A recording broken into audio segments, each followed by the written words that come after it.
and welcome to the Christmas Gauntlet of Going Over Our Friends, wherein we will watch Christmas movie after Christmas movie until we cannot take it anymore. Okay, we're only going to watch 5 Christmas movies, but let's introduce ourselves first. Yeah, who are you? I'm Michael Kennedy. You might know me as ML Kennedy. And who are you? I'm Meredith Halsey. Now, Meredith. Yeah. There is something I did not tell you about the Christmas Gauntlet. Uh-oh. Inspired by a relatively recent Red Letter Media thing called Donald Farmer's Market, what we are going to do is we are going to start with the highest rated one on IMDb and work our way down. Oh, no. Oh, no. So I looked through the Fred Olen Wright Christmas movies, and the highest one I saw, I skipped a couple because, reasons. But the highest rated one I saw was the movie we watched for this week. Well, actually, the highest rated one I saw was not available for free, and I didn't want to pay for it or look for it on the Hallmark Channel or something like that. But what movie did we watch for the first movie of the Christmas Gauntlet? We watched A Perfect Christmas List. A Perfect Christmas List. It just rolls off the tongue. It's a perfect Christmas movie title. So let's jump right into it. What are we looking at with A Perfect Christmas List? We are looking at what I can only imagine was a workaround to filming a Christmas movie in the middle of a beautiful Southern California summer. Yeah, but Southern California, there's no way of telling what season it is. These East Aurora ones, they were filmed in January, November, December, wherever there's snow on the ground, which could be, almost any time of the year with East Aurora. Yep. But with this one, there's just kind of we're not sure if you can tell it's Christmas because we're in Southern California. So we'll make sure we throw a bunch of poinsettias in every shot and a Christmas decoration in every shot that you see.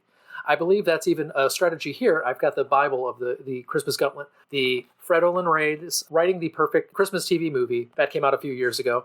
And I have 2 copies of this, but I'm only needing 1 for this particular podcast. Well, I love that because you can have one that you annotate and then one that you keep nice for posterity. Yeah. All right. Well, this movie starts in beautiful, sunny Southern California.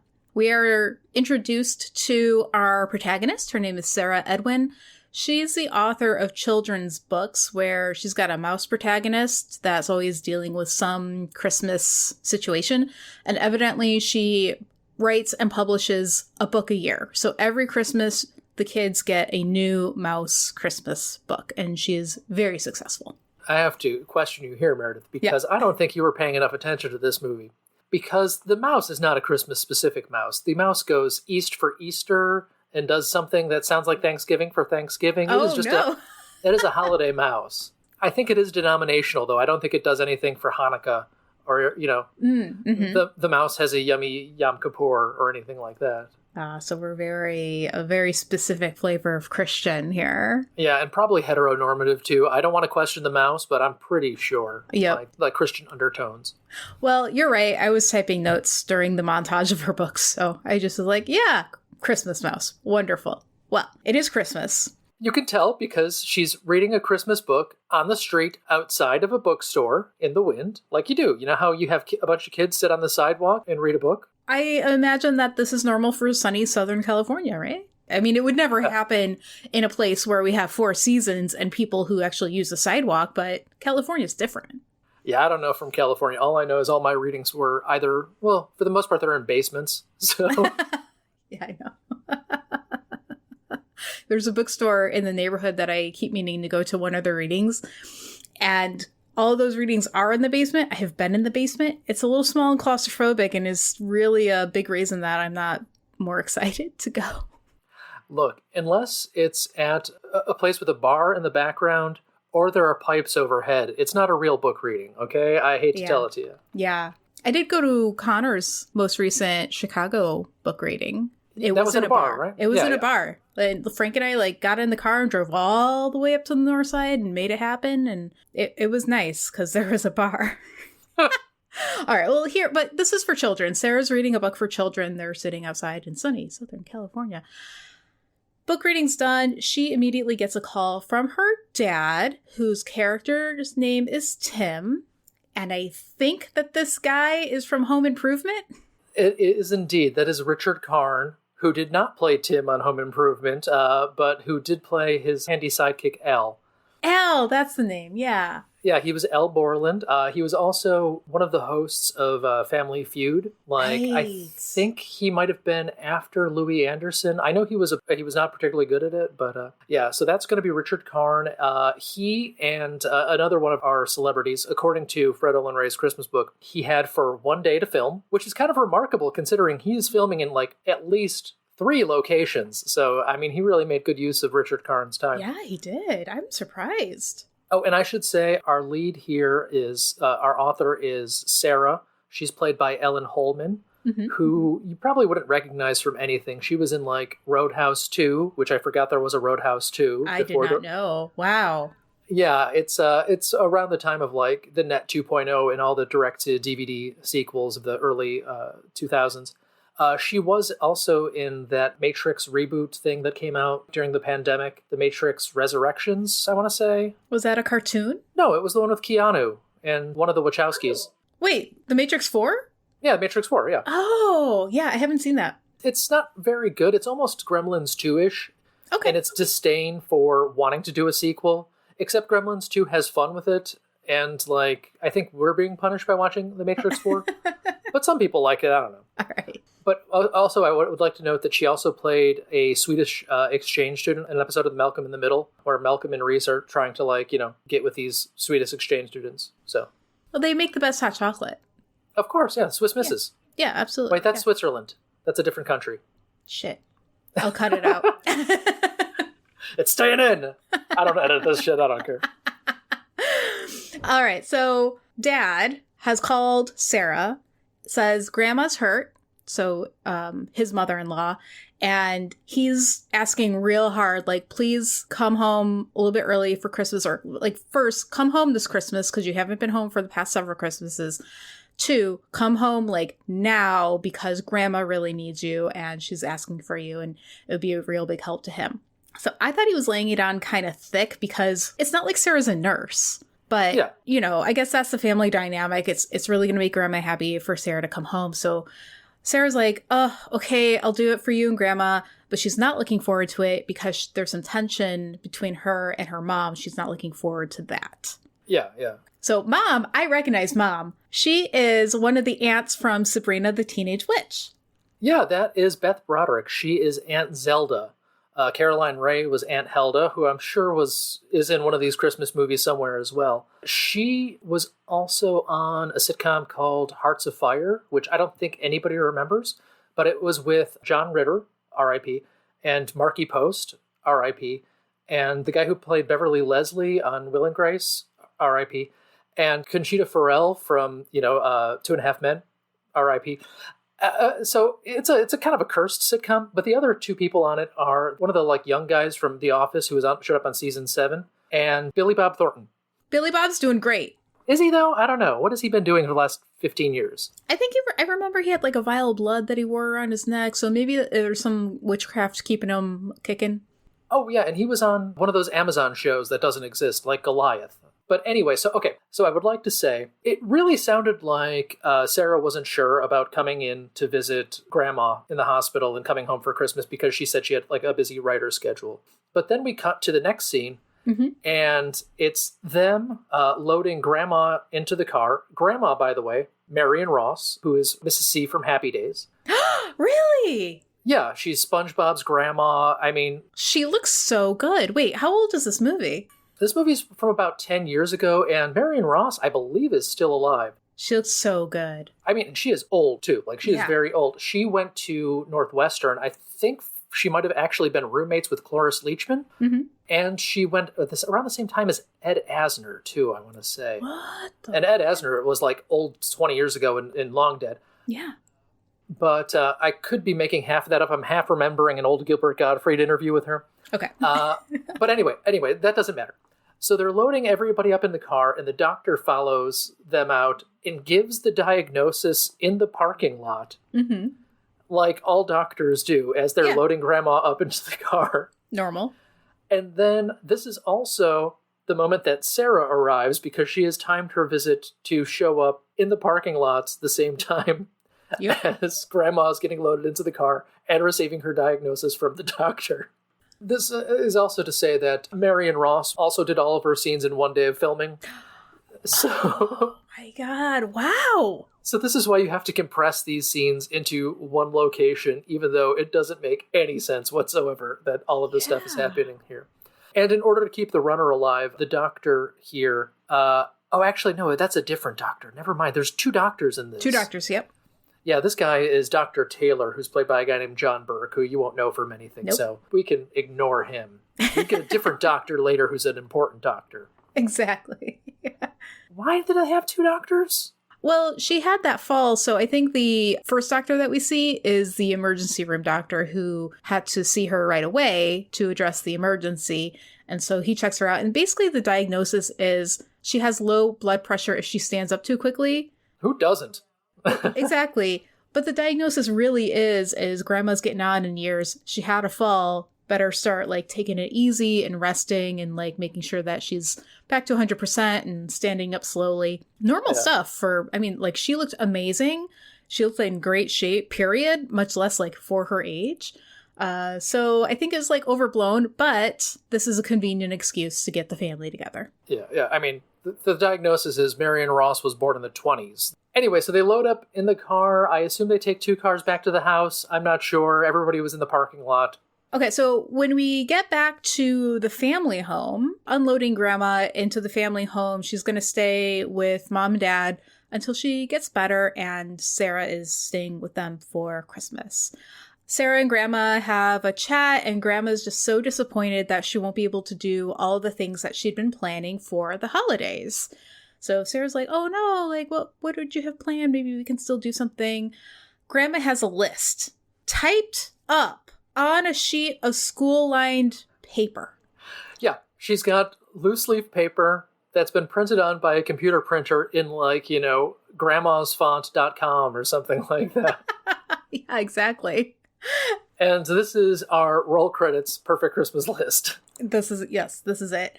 So grandma hands this list to Sarah and says, maybe Sarah can do the things on this list with her mother. Sarah does not want to do this, but in order to make grandma happy for the holidays, she will make an effort. Sure. Close enough, right? Yeah, great acting, I would say. Definitely. This is how I would describe this movie.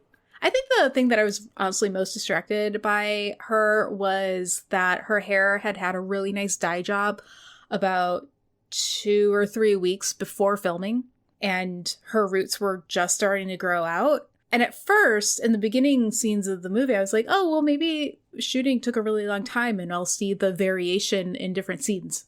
Absolutely not. And that makes sense from what you're saying. They must have just shot it very, very quickly. I don't understand why she just didn't delay getting her hair done closer to the filming. Yeah, the first scene, her hair looked like a wig. Well, except for her roots obviously growing out.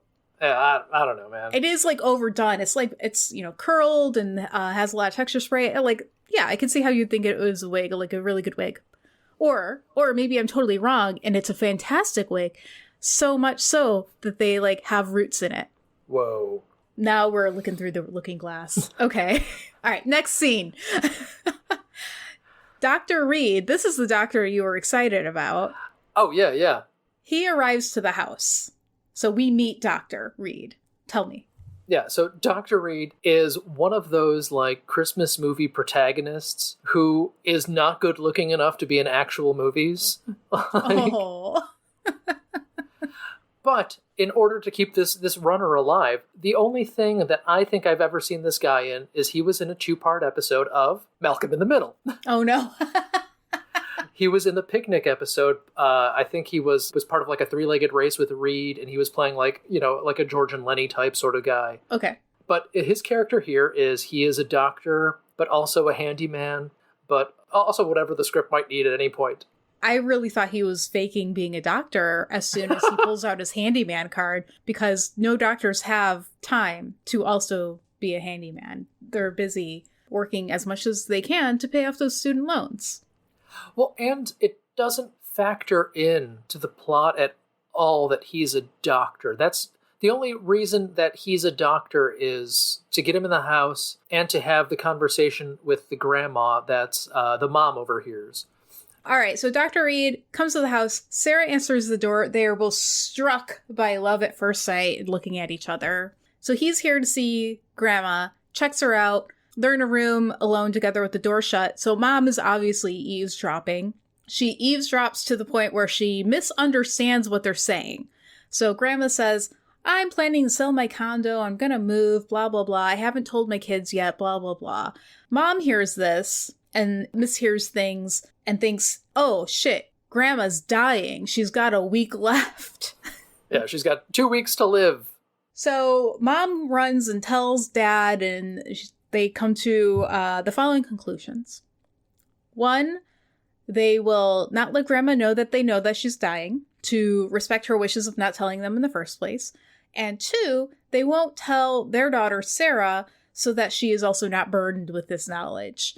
And then 2.5, they will do as much as they can to make Grandma comfortable in her final 7 to 14 days on this earth. Now, in a regular movie, or even like a regular rom-com, or even a regular TV movie, you would have this be your stakes, and the audience would be the same point of view as Zelda Spellman, where we would think that the grandma is dying. Yeah. But since this is a Christmas TV movie, you cannot have stakes. It has to be these like sitcom-y, comfort food level stuff the entire time. So we are let off the hook immediately, and we cannot believe that anybody is actually in any danger. And similarly, our doctor cannot have any character flaws. And even her dad can't really have any character flaws. It's just the flaws of our protagonists, who is kind of we've got our split protagonists here, because it's almost set up to be a love story between Sarah and her mother. Yes. This movie is very deep. There are layers. Like an onion or an ogre. Layers of love. Kind of like Love Actually, where there were all those love stories in the one movie. Yeah. Yeah. Back to sunny Southern California. Okay, so Mom is now on a mission to make Grandma happy in these last days of her life. She goes into Grandma's room and says, like, hey, do you need anything you want? You know, I want to make this Christmas special. Grandma says, yes, I have a perfect Christmas list. I've given this list to Sarah. I want you and Sarah to complete all the items on this list together.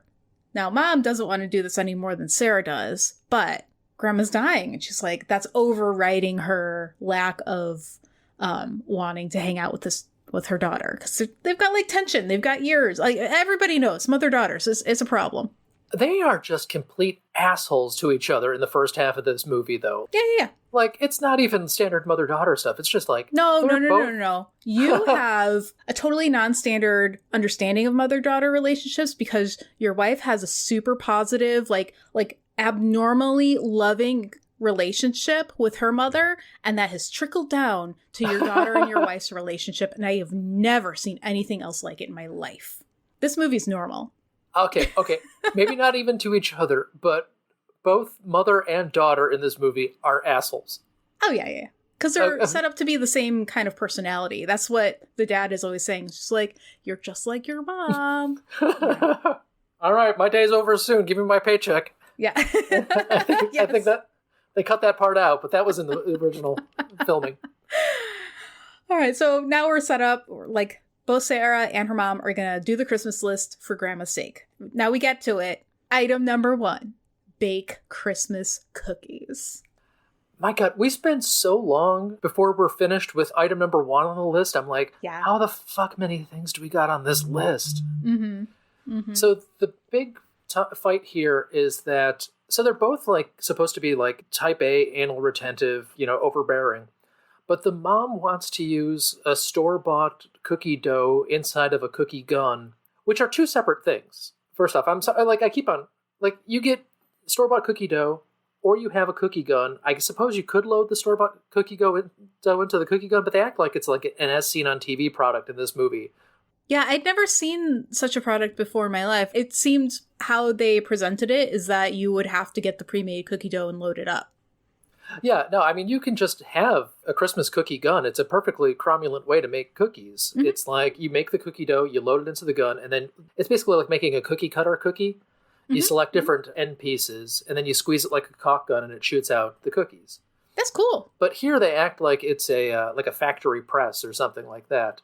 So Sarah is disgusted by the cookie gun and decides that she has to go to the local 7-Eleven to buy the ingredients to make like oatmeal raisin cookies. What is her Christmas cookie? That's right. Oatmeal raisin. Not even chocolate chip. Why wouldn't you do chocolate chip? Like, what are you doing? I think the subtext here is that Beth is an asshole. Or not, Beth is the actor's name, sorry.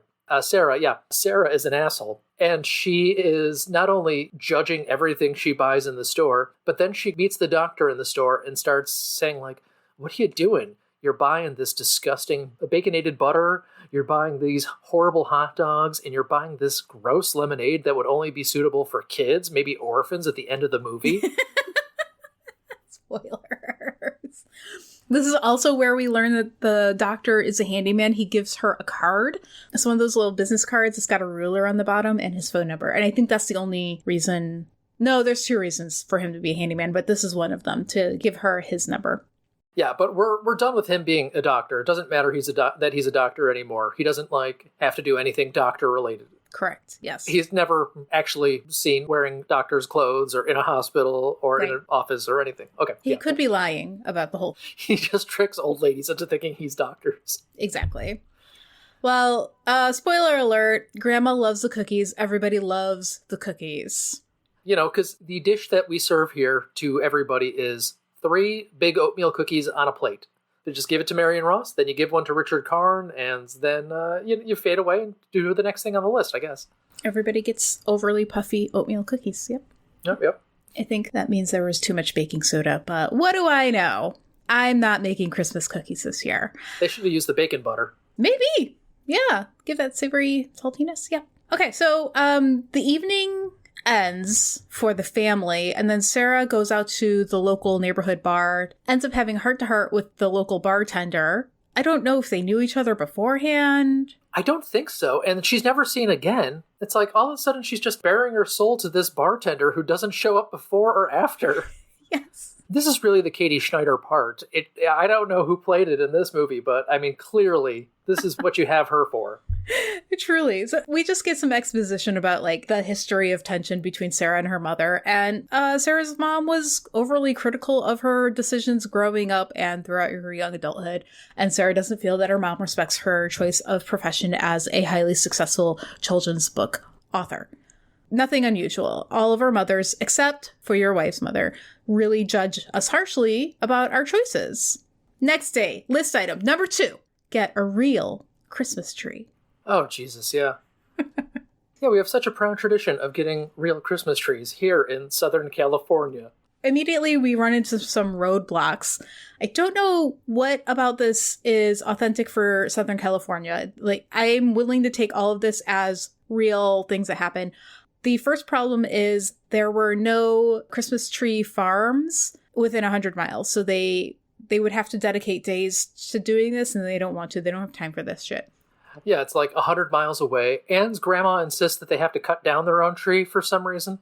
Right. It's just odd. And I know that there are some Christmas tree farms, I guess, where you could pick and cut your own tree, but I've never done that. I've never done a real tree, so I really don't know what's going on. Like, you do a real tree. How do you get it? Well, we travel all the way to the Home Depot, and then we pick out a tree, and then we have some teenager who's never held a chainsaw until this week almost cut his face off. Oh my God. I literally, we went there once 10 years ago, and it was an old guy and a teenager, and one of them almost got his head sliced in half. Yikes. It was intense, man. Oh my God. Okay, well, nothing like that happened in this movie. Because... Well, no, they have a dumber plan. Somehow, because they see the town Christmas tree on the news where they have like a 50-foot Christmas tree. So they have to call up, Dr. Reed, Dr. Reed is from Scrubs. That's what I keep on getting confused with. Yeah. To borrow a portable chainsaw, a small chainsaw, so they can scale the tree at night and chop off the top in order to have Grandma's wish list. Yeah. And that tree's for everybody, first off. Yep. Second off, they climb the tree and then they do a cut where they do a weird zoom in, so it looks like that tree fell on them, even though there's no shot of a tree falling over or anything like that. Yep. And then it's clearly a different tree, probably a fake tree when they cut to the tree in the house, too. Yes. Perfect filmmaking is what I'm saying. It looked a lot like what you would have seen in an episode of Sabrina the Teenage Witch, because they show up and they're dressed over the top cat burglar style with a blindingly white piece of rope to corral and pull that tree down. Like, come on. The only difference between this and, the Sabrina the Teenage Witch level teen sitcom like that is that Aunt Zelda's acting was far more reserved in Sabrina the Teenage Witch. She is like community theater overacting. She's like the entire audience is 1,000 feet away from her. So she is pantomime. She's doing pantomime right now. So just fabulous. No notes. I mean, perfect. I also wanted to ask you about the emphasis on the chainsaw. So Sarah calls Dr. Reed. She's like, hey, yeah, you're a handyman. I need to borrow a chainsaw for reasons. Can I do that? So there's this whole scene where he like drives up, unloads the chainsaw, comes into the house, delivers the chainsaw. They have a little like flirtation episode, and then he leaves the house. And then Sarah's kind of like hugging the chainsaw. She's like, I got it. And then they go off to get the tree. Is this a callback to Hollywood chainsaw hookers? There's like so much about this chainsaw. You got me. She doesn't do the virgin dance of the chainsaws. Right. She doesn't lick the chainsaw, although she looks like she could be. Like the camera stopped rolling about 5 seconds before she started licking the chainsaw. So I'm not really sure what's happening there. She also makes a big deal of like, oh no, I know how to use a chainsaw. I cut my own firewood. Don't you live in Southern California? What do you do? What? There's fires. Just like you can just go to the latest wildfire and toast your marshmallows there. There's fire everywhere. Well, there's cold nights where it's 74 degrees. It's Oh, no. Actually, no, you're absolutely right. My mom lives in sunny Southern California and complains and puts the heat on when it's like 74, 72. Okay. Next day. List item number 3. We've committed a felony with the last list, just so we're clear. It's Southern California. It's Christmas. Nobody gets arrested on Christmas. It's California. It's lawless. Didn't you hear Trump? Yeah. It's anarchy. Laws. Anarchy. Okay.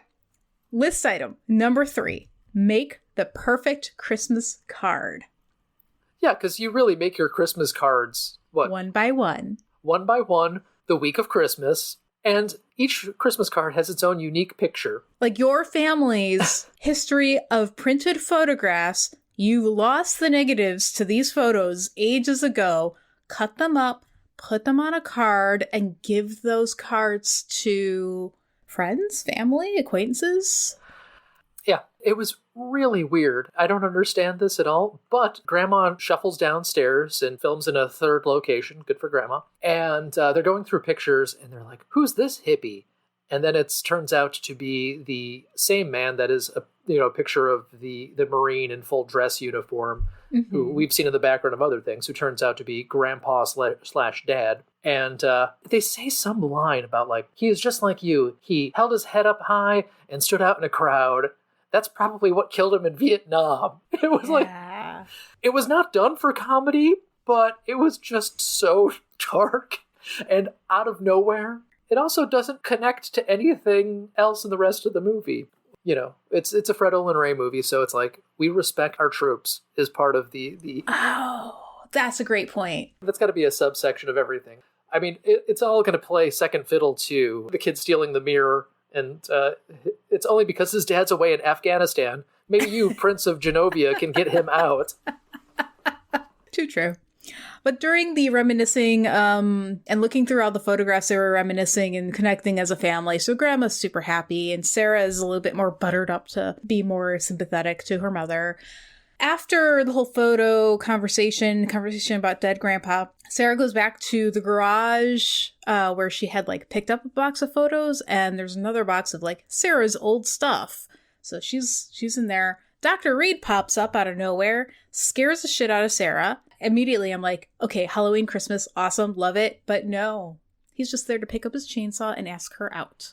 So we had seen the box before she got the photos, and that was like our teaser to cut to commercial break of like Sarah's personal items.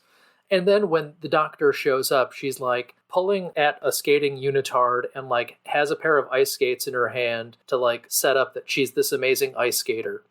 And wouldn't you know it, the next thing on Grandma's list is go ice skating. List item number 4, in order. It's A Christmas Miracle. I think it's the Force. I think the Force wrote the... Oh, the mitochondria? It is. Mitochondria is passed from mother to daughter. So I think you're confusing midichlorians and mitochondria, but okay. No, I think mitochondria was the origin of the Force. Oh, okay. I'm pretty sure that's right. It's the powerhouse of the Force. Yeah. Yeah. I learned that. Uh-huh. It's just biology.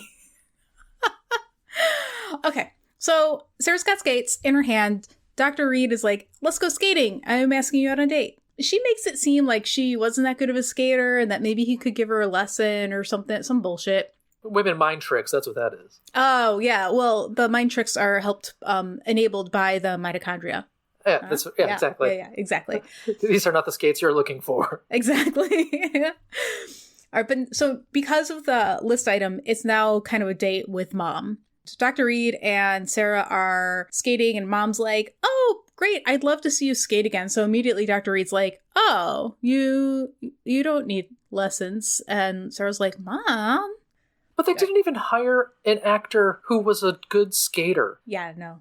Sarah is just like, she is not as good as I am, and I can't really skate backwards. She doesn't do any tricks or anything like that. And then the hilarity is that Aunt Zelda is on the sidelines not skating, and then she eventually starts skating on her own, and then they take a selfie with them together. That's supposed to be embarrassing for Aunt Zelda for some reason. Yeah.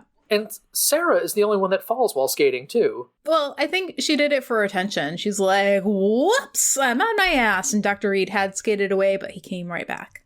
I don't know, a little kid wiped her out. Oh, was that what was going on? I remember thinking that because my dad was once wiped out by a 12-year-old girl while ice skating, and he never skated again. He talked about it until the day he died. And my God. And every time that girl gained 50 pounds. You're like, this 300-pound girl. 12 years old. The legend grows in the telling. Yeah. Oh, all right. So we were subjected to a skating montage, to your point, of very mid skating that was not interesting to look at. So finally it's over. We're done with skating. Sarah takes the opportunity at the end of the night to angle for a second date with Dr. Reed because she feels that it really went well. And she's like, hey, Christmas Eve and Christmas is coming up. I'm in town. We're going to have dinner. You want to come over? Blah, blah, blah. And Dr. Reed's like, I'm busy on Christmas Eve. I'm busy also on Christmas Day. And so Sarah is just like waiting for him to give a counter offer of, I don't know, any other day that would work for him. He's a doctor. He's a handyman. He's got to do stuff on Christmas. We get it. We're chill. We are like chill lying about our skating past. And he totally fumbles it. He just like, no, I'm busy. Well, also, though, it really makes it look like, oh, well, he says he's busy on Christmas Eve and Christmas. I guess he doesn't like me. I'm just gonna like... But specifically, like, he didn't counter with, I'm freeing up after New Year's or something. Like, I'm super busy. I can't make it happen. Let's get together some other... He doesn't do that. So she takes it as a rejection because it is? Wow, you are definitely on the side of the mistaken protagonist here. This also causes me to question, how far away does Sarah live? We are never told. I don't know if she is on the other side of the country or like down the block from her parents. I guess if she's down the block, she wouldn't be staying with them. Right. She did show a bit of car, so she's within driving distance. Fairly quick driving distance, because she was there within a day or two of Grandma's fall. Yeah, unless it's a rental car. Or did she show up in an Uber? We don't know. Did they all live in the parking lot together? It's some questions are left unanswered, That's what's good about it, you need ambiguity in an art film like this. Truly. Yeah. This rejection also gives Mom and Sarah a chance to have a moment of sincere sympathy. So they're not being actively assholes to each other in this moment. So that's moving that love story forward. Aunt Zelda should have just been like, well, he said he was busy on Christmas. That doesn't mean he doesn't like you. Right. But he didn't counter with another day. Okay. All right. List item number 5. Get a photo of Sarah with the mall Santa. Here's where the movie starts getting a little pervy, guys. our background is that Sarah grew up terrified of Santa Claus, and they could never get a photo of her with the mall Santa. And notably, one year she peed her pants, and they will not let her live that down. Okay, now that's a family I understand. Like, yes. My family was always like, hey, Michael, remember that time they put onions on your hamburger and you threw up when you were 7? Remember that? Like, no joke, no comment, just like, hey, yeah, you were dumb, right? That's mean. I much prefer the story of when you found out that you were diabetic. What, that I almost died? No, that you, like, were... My hallucinations, yeah. Yeah. That's, like, wicked cool. Mostly because you survived. Well, and because I hallucinate in sitcoms, which is, thematically appropriate for this podcast and my life. See, like, it all ties together. It's perfect. Okay, anyway, so we're at the mall, on our way to get in line to get your photo with the mall Santa, and somebody recognizes Mom, maybe a work friend or something. She's like, oh, hey, comes on over, says hello, is like, oh, is this your daughter? You've been holding out. This is the famous author. This coworker has one of Sarah's books and makes a big deal about it and gets it signed by, she's like, Sarah, will you sign my book? And Sarah's like, yeah, of course. Well, and she pulls it out of her purse. Like, they could have had, like, a bookstore bag. It's like, oh my God, I just bought your book. And had, like, one line to make it seem less weird. That she's nice. Walking around with a giant mouse book in her purse. Yeah. This lady I recognize as one of those glorified extras from ER. Oh, I didn't recognize her at all. No. Yeah, she was on like 70 episodes of ER as like an EMT or something. I don't know. But really? Like, yeah, not quite the Jerry level, but like she probably stood next to Ron Eldard at one point and said something about blood pressure, so... Well, she's only in this one scene, and her purpose is to make Mom realize that Sarah's a big shot. Yeah. She's got the Rachel True in Assault on VA-33 part. Yeah, exactly. So, ultimately, we do get the photo with Santa, and Sarah whispers what she wants in Santa's ear. We learn right after what she wants is for Santa to tell her mom to get her dad a subscription to a fly fishing magazine. So Santa does his part. He calls Mom over. He's like, get over here. Sit on my lap. We're taking a photo. And then he says, you know what your husband really wants for Christmas? And so Mom is flabbergasted. She doesn't know how the Santa knows things. Yeah, Mom is way too credulous this entire movie. I think that's her character trait, is she automatically jumps to the conclusion that her mom is dying, and then automatically jumps to the conclusion that, oh no, this must be the real Santa. He knew that what her husband was asking for. This 60-year-old woman just believes whatever anybody tells her. So, quick note here, Santa is played by a guy named Michael Gaglio, who we had previously seen in a small role in Christmas in Vermont. He was Jim. He's part of this, like, these trio of directors that pop up in this podcast the most. He shows up in Fred Olen Ray movies, David Dakota movies, and Jim Wynorski movies. He also has a small role in the cult classic movie Champagne and Bullets, which if ever we do a special episode, it'll be on the movie Champagne and Bullets. Okay. Sounds fancy. I can't tell you anything about it other than it's a vanity project made by a lawyer who wants to be a singing cowboy fighting superstar. I can't really. All right. Oh, and the photographer is Scott Thomas Reynolds, who is another Fred Olen Ray stock company guy. We last saw him as Ed the Boat Guy in Deadly Shores. The ferry guy? Yeah, the ferry guy, yeah. Ferry guy. Nice. His character was so different. In this one, I didn't recognize him at all. Yeah, even though it's like, Deadly Shores is like 2017 maybe? It's not that far off. But Yeah. Well, I mean, he was dressed like an elf, so. All right, we're on to list item number 6. Give unto others. Okay, so there's a little bit of a movie mistake that What? No. I got into a tizzy about it because I was like, oh no, what's going on? Did I miss something? In the movies, the characters mentioned that this is list item number 9, but it's not. That was just a mistake. I was typing, I was like, what happened to like items 6 through 8? What are like 5 through 8? Like, what are we doing? Blah, blah, blah. No, it's just list item number 6. Confirmed later because I had to like find an image of the list and pause it. And I was like, oh, okay. All right. Okay. Mom is like, oh yeah, do something charitable. Easy. I'll write a check. Done. And then Sarah's like, no, we have to do it the hard way.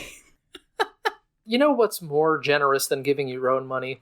giving other people's money to charity. That's what I've always said. Yes. Setting up an unlicensed, no permission setup at the outside of the grocery store and just taking all that money. Yeah. Wait a second. The grocery store? You mean the other location we have in this movie? Yes. So they basically set it up as a competition between mom and daughter, where mom goes and immediately tries to kick a street busker off of the corner after he's already set up playing his guitar there. Saxophone.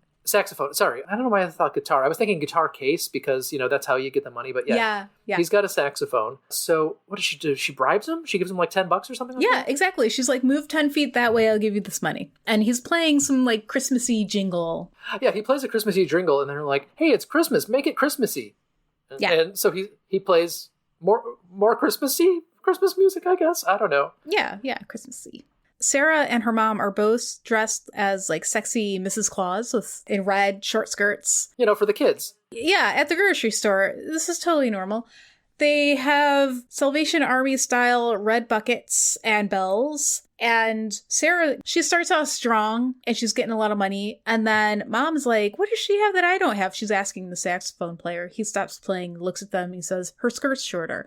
Not that she's like 30 years younger. Yeah. And super cute and blonde and all made up. So mom rips off like the 4 inches of her skirt and like gets all like sexier and uses a more sultry tone of voice. And then it's like, yeah, it's a competition. And then this is where she tells the saxophone player, like, jazz it up more. And he's like, okay, why is he taking marching orders from the 6-year-old? I don't know.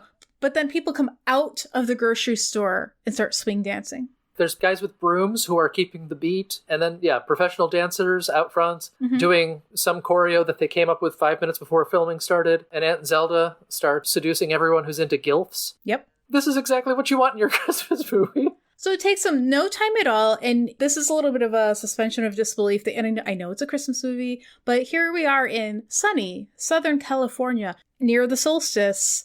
Daylight lasts forever. They've been out there like hours collecting money, and it's still broad. Does the sun like set really late in the middle of winter in California? Like, am I crazy? Am I taking crazy pills? Hold on. We'll figure this out. The days are pretty much less affected by the season in Southern California. So the closer you get to the equator, the closer you are to having a 12-hour day all day long. Right. So the days are going to be a little bit longer in California in the wintertime, and then a little bit shorter. The summer days are going to be a little bit shorter than the summer days we have up here further north.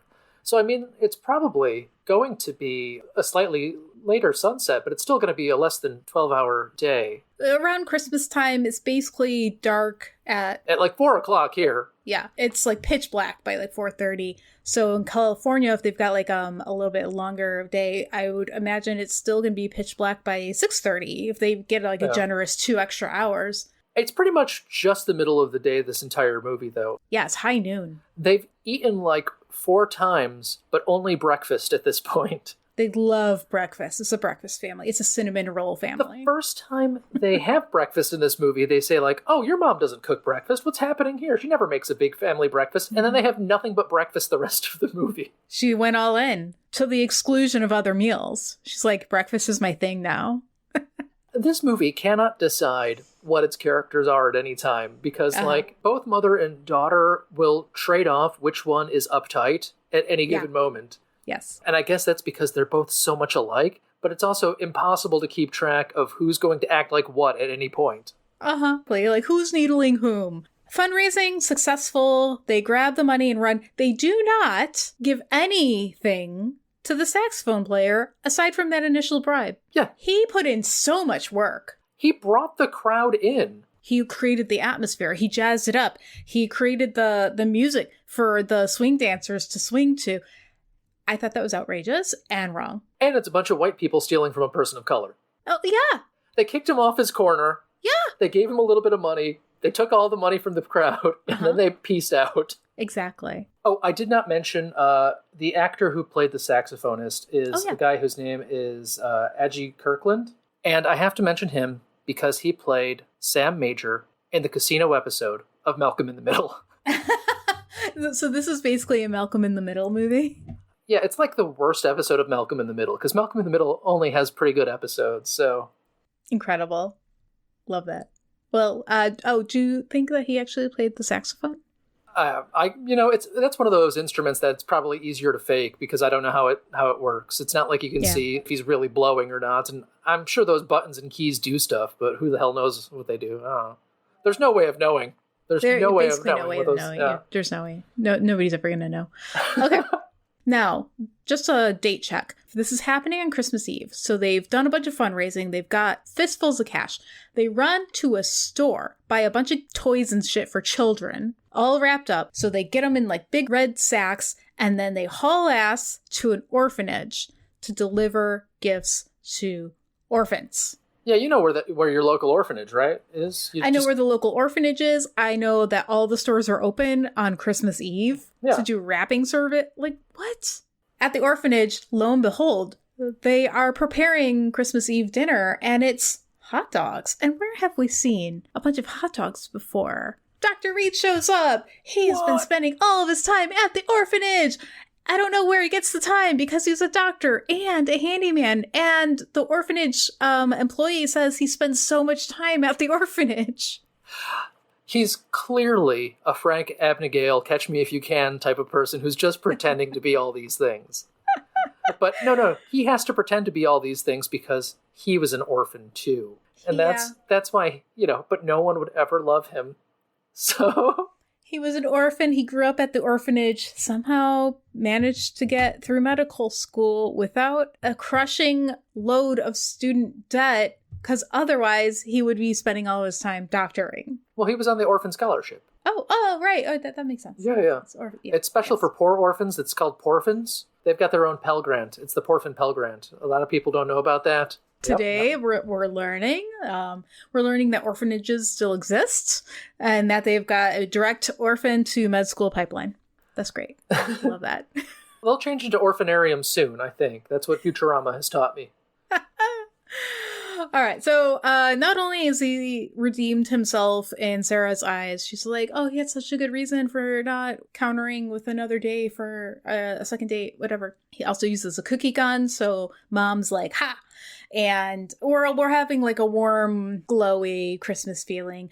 Sarah and her mom give out a bunch of gifts. Mom is caught in an embarrassing situation where her sack is empty, but she's trying to communicate to a little girl who cannot hear and cannot speak. To compensate for like not having a gift to give her, she gives the little girl a ring that mom's dad had given to her when she was little. It has a lot of personal significance. It's like a big deal for her to give this ring up, and she gives it with a true heart. Yeah, there was a whole thing where dead Vietnam dad had given her this ring and told her that it brings happiness? Yeah. Happiness to all who wear it. And then Aunt Zelda gives it to the deaf girl and, says the same thing to her. And I think the orphanarium woman signs it to her.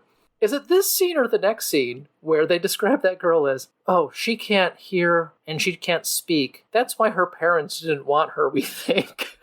Uh-huh. Holy, this movie goes dark a couple of times like that, which is so weird because for the rest of its running time, it's an episode of True Jackson VP. It's either Nickelodeon sitcom antics, or it's the saddest thing you've ever heard. Yep. Or it's Aunt Zelda doing a seductive dance outside of a grocery store.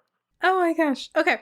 So gift giving is complete. Now it's time to read a book to the children. Mom reads one of Sarah's books and Sarah coaches mom through giving a performative read. Yeah. Just to show you that these characters have not fully redeemed themselves, Sarah's like, Mom, you should read it. And then gives her notes as she's reading to the children, roughly 5 times. Yeah. I don't know if it's supposed to be heartwarming, but I'm like, what an asshole. Stop that. It's a dick move, but it was presented as helpful because when Mom takes Sarah's suggestions, the children start reacting very positively. So it's a weird way of saying this wrong behavior was fine. It would have made sense had her arc been that she was very reserved and couldn't put herself out there. And her reading to these kids is a big step. But in the previous scene, she's already ripping off the bottom of her skirt in dancing for crowds of people.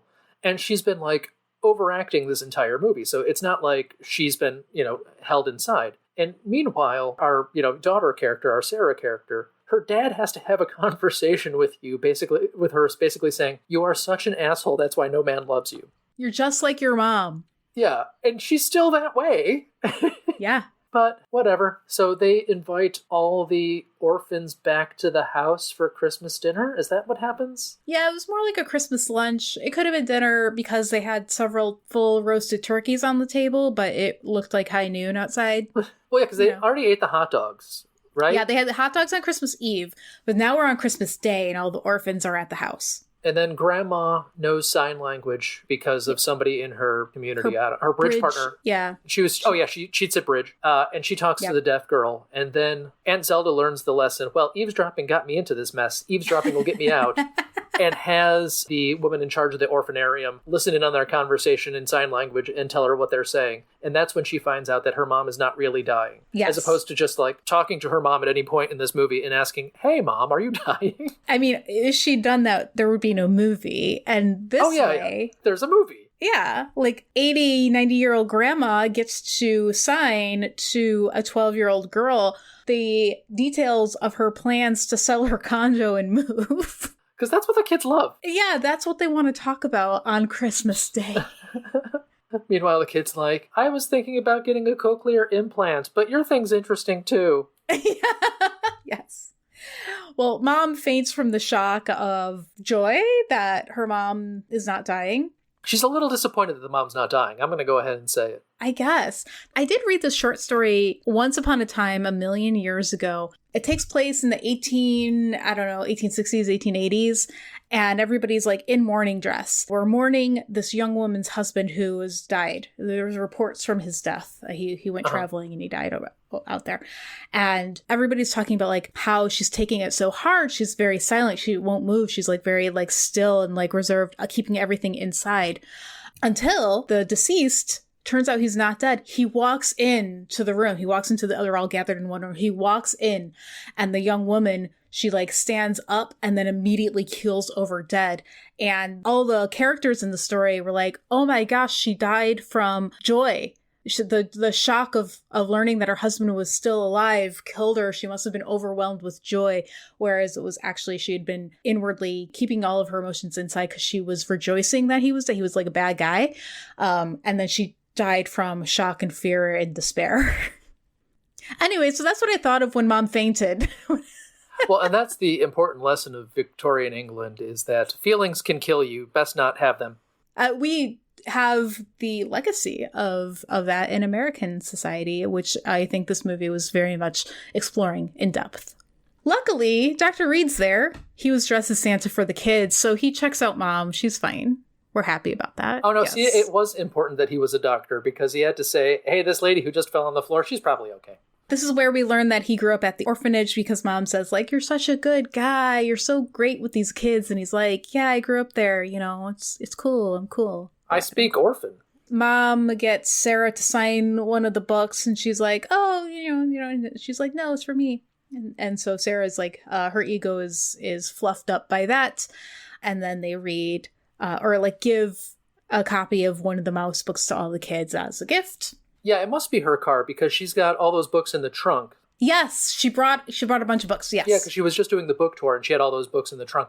Oh, hold on. We have not mentioned that Grandma is caught reading one of the mouse books like 2 or 3 times in the course of the story. And the plot of the mouse book is that the mouse has a list of things for people to do to trick them into becoming friends.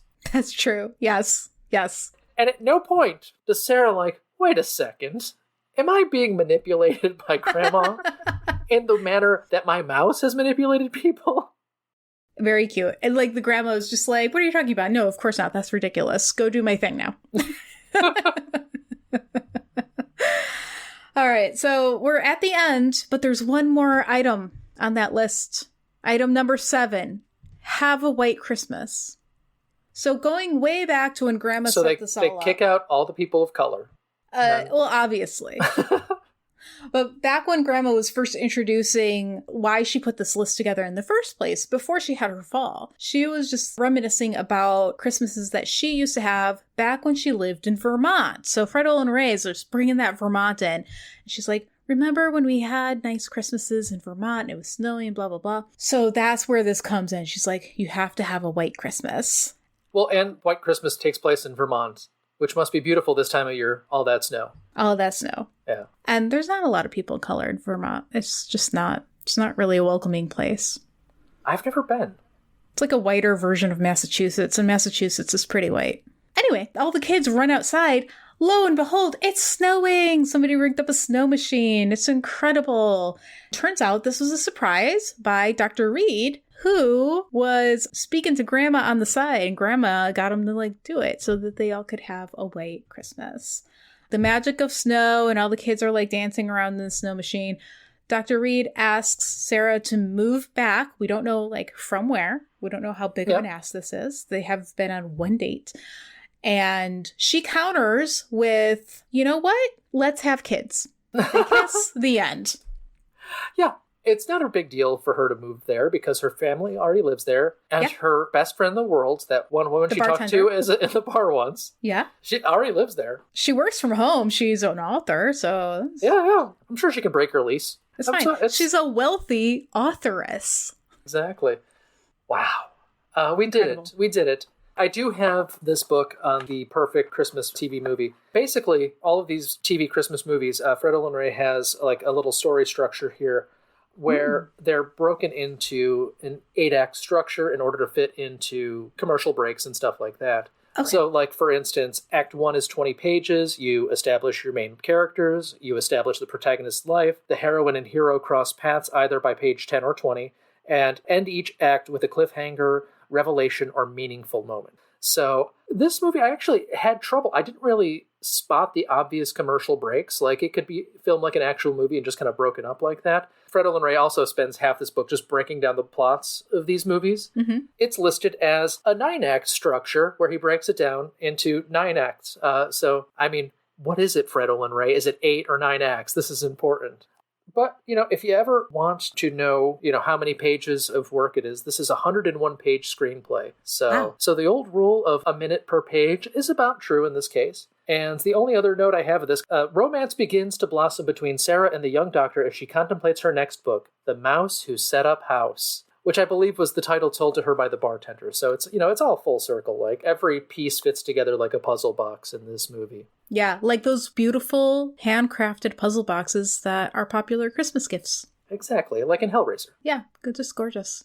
Absolutely. All right, now, the other addition here I have for the Christmas Gauntlet, in addition to me giving out my regular scores and whatever, I have a question for you to score. Okay. On a scale of 1 to 10, how Christmassy is this movie? Oh, that's a great question. She's thinking about this hard. Now, because I've watched roughly 300 Christmas movies, and a lot of them are and also it's Christmas movie, where it's there's a big wedding, and also it's Christmas. Where does this fit on this? Gremlins was a Christmas movie like that, yeah. Hey, he got the gremlin for Christmas. Yeah, but gremlins are happening, and it's Christmas. Pretty much, yeah.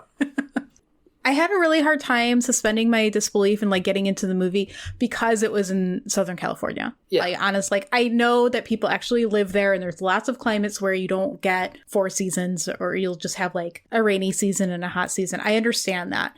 But I grew up in Chicago where we have 4 seasons. 2 of them are awful and you get Christmas when it's dark at 4:30. So it was very difficult for me to believe that this was in Christmas, despite their best efforts. They did have the grocery store had the Christmas sales in the windows and people were dressed in light sweaters. The mall Santa looked like a real mall Santa. I have to say that this was, I don't know, a 3? A 3 out of 10. Okay, Christmas all right. Well, this is going to be your baseline, so we'll have to see if we go any higher or lower than this. Yeah, I need snow. I need it to be dark. I feel you. There is a little bit of Christmas in each shot, and the plot is around Christmas-related activities, but I feel you. If you don't feel the Christmas, you don't feel the Christmas. Yeah, I wasn't lightly falling in love with Dr. Reed, and you're kind of supposed to. Did we mention that the mall Santa is also outside? It's just in the parking lot? Yeah, things are outside in California. Sure, indoor locations are hard, and we're already set up outside to do the book reading shot, so might as well also use that as the grocery store scene shot, and also use that as the Santa shot. That way you don't have to move the cameras again.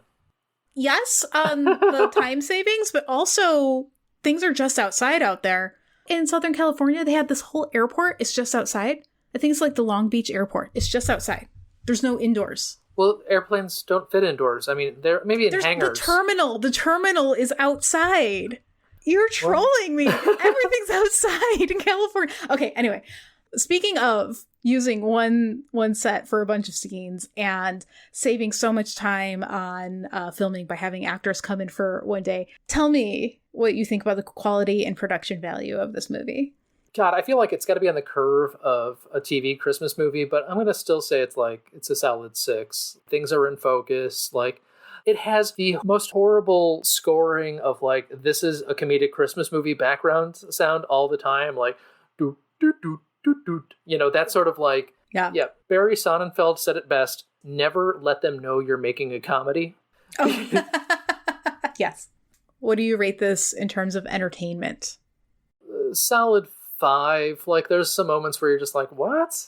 But for the most part, this is just like, oh my God, how many items are on this list? Because it looked to me at sometimes like it was a 21 item list, but then it ends up only being like 5 items. So yeah, that's solid middle of the road. It's not the worst thing. It's not the best thing. Yeah. It's hard not to look at your phone at this movie. Yeah, agree.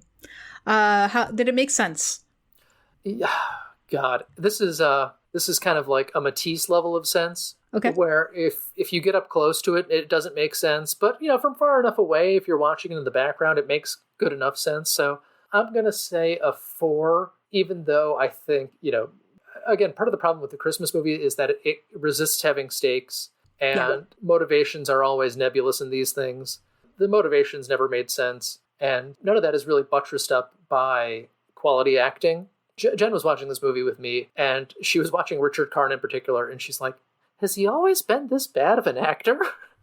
Oh, no. I'm like, well, you know, he was good as Al because he was like deadpan and didn't have to do any emotional speeches or emoting at all. He just kind of like stood there as the straight man while Tim Allen was an idiot. It really worked for the show.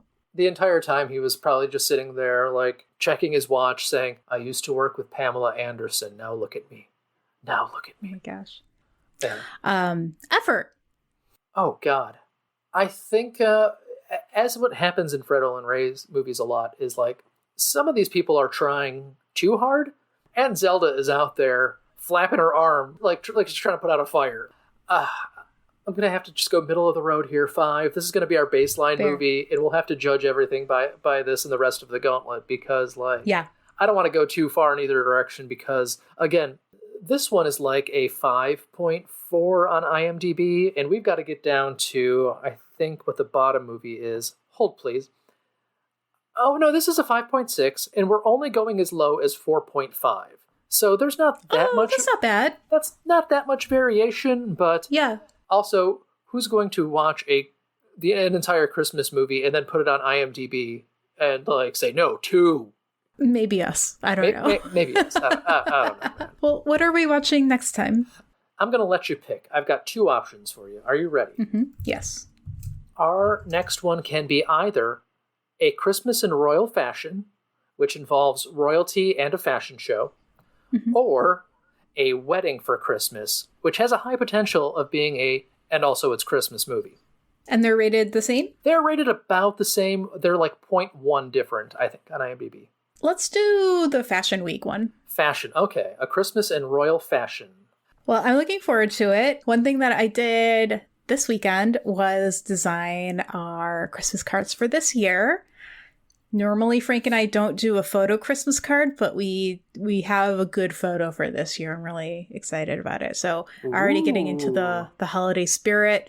I think we're going to send out maybe around 50 cards this year, but I gotta take a look at my list. Check it. And if you want a Christmas card from Meredith and Frank, email goingoverourfreds@gmail.com, and maybe, just maybe, we'll sign you up for some weird spam.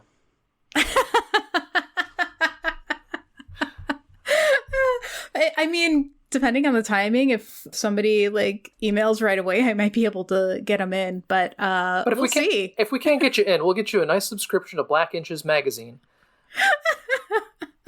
It'll be great. Does Fredericks of Hollywood still have a catalog? Maybe. Let's find out.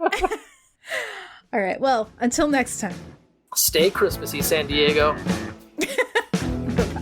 Bye-bye. Bye.